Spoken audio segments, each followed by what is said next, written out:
ब्राह्मण को सत्ता का ब्रह्मास्त्र बनाने की बसपा ने शुरू कर दी है कवायद।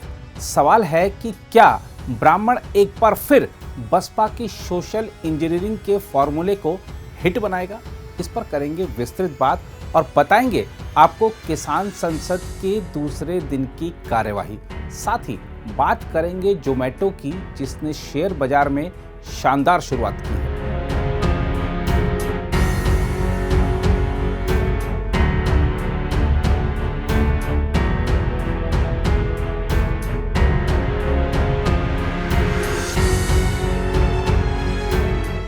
नमस्कार, न्यूज रूम में आप सभी का स्वागत है।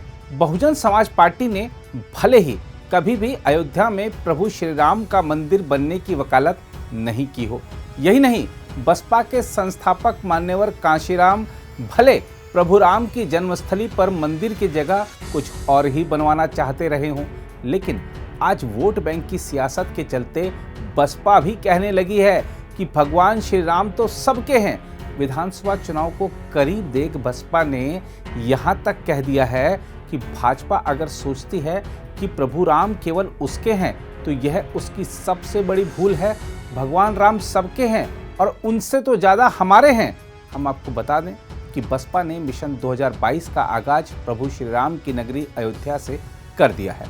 प्रभु राम की नगरी अयोध्या से बहुजन समाज पार्टी के मिशन 2022 की शुरुआत करके बसपा क्षत्रियों और ब्राह्मणों दोनों को लुभाना चाह रही है।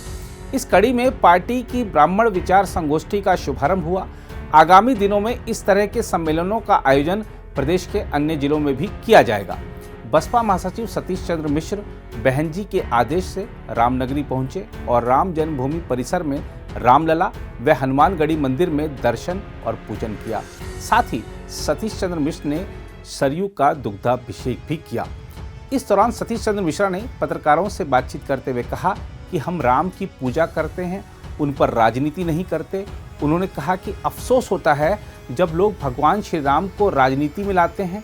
इस दौरान उन्होंने कहा कि विधानसभा चुनाव में बसपा अकेले दम पर चुनाव लड़ेगी। उन्होंने कहा कि पार्टी गठबंधन करेगी जरूर, लेकिन जनता से करेगी और सर्व समाज से गठबंधन कर चुनाव लड़ेगी। हम आपको बता दें कि श्री राम जन्मभूमि अयोध्या के अलावा श्री कृष्ण की जन्मभूमि मथुरा और ताज नगरी आगरा में भी सम्मेलन करने के लिए बसपा ने पूरी ताकत लगा दी है। पार्टी ने तय किया है कि इन सम्मेलनों की अगुवाई बसपा के राष्ट्रीय महासचिव व राज्यसभा सांसद सतीश चंद्र मिश्रा ही करेंगे। गौरतलब है कि ब्राह्मण समाज को फिर से जागरूक करने का अभियान चलाकर बसपा 2007 के सोशल इंजीनियरिंग के पुराने फॉर्मूले को दोहराना चाहती है। पार्टी का दावा है कि ब्राह्मणों का हित सिर्फ बसपा सरकार में ही सुरक्षित रह सकता है।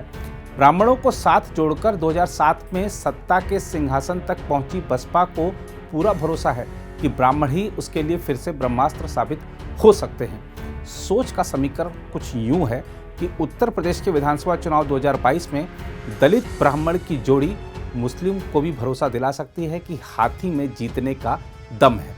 सोशल इंजीनियरिंग का बसपा का यह दांव बेशक पुराना है, लेकिन खास बात यह है कि बसपा मुखिया मायावती भी अब भगवान श्री राम की शरण में हैं। बसपा की राष्ट्रीय अध्यक्ष व पूर्व मुख्यमंत्री मायावती इधर लगातार ब्राह्मण समाज को अपनत्व का संदेश देने का कोई मौका नहीं छोड़ रही हैं और साथ आने का न्योता भी दे रही हैं। उनका आरोप है कि यूपी में भाजपा की सरकार बनवाने के बाद ब्राह्मण अब पछता रहे हैं। देखना होगा कि ब्राह्मण आगामी चुनाव में किसके साथ रहते हैं। फिलहाल तो सभी दलों के बीच उन्हें लुभाने की होड़ लगी हुई है। दूसरी ओर संसद के दोनों सदन भारी हंगामे के कारण आज भी नहीं चल सके, लेकिन जंतर मंतर पर आयोजित किसान संसद शुक्रवार को दूसरे दिन भी चली। किसी प्रकार की अप्रिय घटना को रोकने के लिए अर्धसैनिक बल और पुलिसकर्मी प्रवेश द्वार पर भारी भरकम अवरोधकों के साथ प्रदर्शन स्थल पर तैनात किए गए हैं।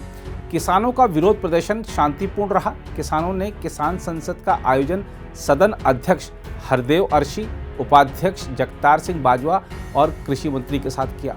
किसान संसद में 1 घंटे का प्रश्नकाल भी रखा गया था, जिसमें कृषि मंत्री पर सवालों की बौछार की गई, जिन्होंने केंद्र के नए कृषि कानूनों का बचाव करने की पुरजोर कोशिश की। किसान संसद में मंत्री ने सदन को बताया कि कैसे पैर फैलाती कोविड वैश्विक महामारी के बीच किसानों को उनके घरों को लौटने और उनसे टीका लगवाने का अनुरोध किया गया था। हर बार जब मंत्री संतोषजनक जवाब देने में विफल रहते, किसान संसद के जो सदस्य हैं उन्हें शर्मिंदा करते, अपने हाथ उठाते और उनके जवाबों पर आपत्ति जताते। अब जरा बात हो जाए बिजनेस समाचार की। दलाल पथ यानी शेयर बाजार पर जोमेटो की शानदार शुरुआत के साथ ही इसके संस्थापक और सीईओ दीपेंद्र गोयल ने कहा है कि यह कंपनी के लिए बहुत बड़ा दिन है और उन्होंने इसे एक नई शुरुआत बताया।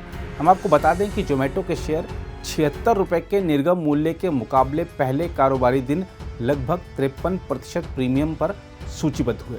इस तेजी के साथ कंपनी का बाजार मूल्यांकन BSE पर 1 लाख करोड़ रुपए से अधिक का हो गया है। दीपेंद्र गोयल ने लेटर फ्रॉम DP शीर्षक वाले ब्लॉग में कहा कि वह भारत में और इस देश के भविष्य में दृढ़ विश्वास रखते हैं। गोयल ने आगे कहा, भारत परिचालन के लिहाज से एक कठिन बाजार है, लेकिन यदि आप यहाँ सफल होने के लिए प्रयास कर रहे हैं तो आप पहले से ही कुछ खास हैं। उनका मानना है कि जोमेटो और स्विगी आज दुनिया के 2 बेहतरीन फूड डिलीवरी ऐप हैं।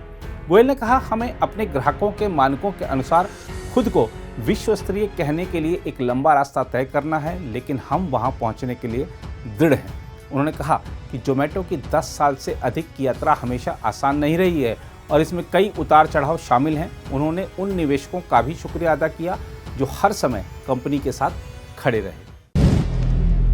अगर आप भी लेना चाहते हैं देश दुनिया की तमाम जानकारी तो आज ही सब्सक्राइब करें हमारे चैनल को। साथ ही नीचे दिए बेल आइकन को जरूर दबाएं ताकि हर अपडेट आप तक पहुंच सके।